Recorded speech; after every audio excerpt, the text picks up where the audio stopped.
how to pay OnlyFans with Apple Pay.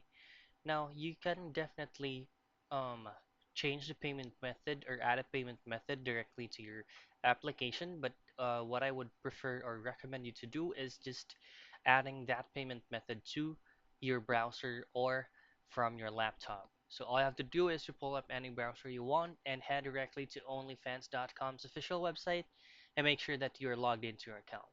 Now, once you're fully logged in, all you have to do from here is go to Add Card.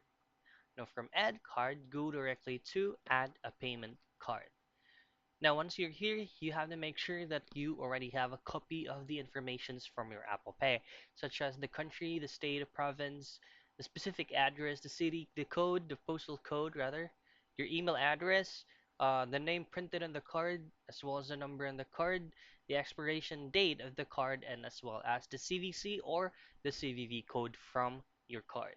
Now, once everything is filled out, just go ahead and click here to confirm that you are at least 18 years old and the age of majority and place of residence, and go to submit. Now, once you have submitted it, you will receive a confirmation from the email address that is associated with your OnlyFans account that your payment method was successfully added on your OnlyFans account, which is going to be the Apple Pay. So that's it. That's how quick and very easy on adding Apple Pay on OnlyFans as your payment method.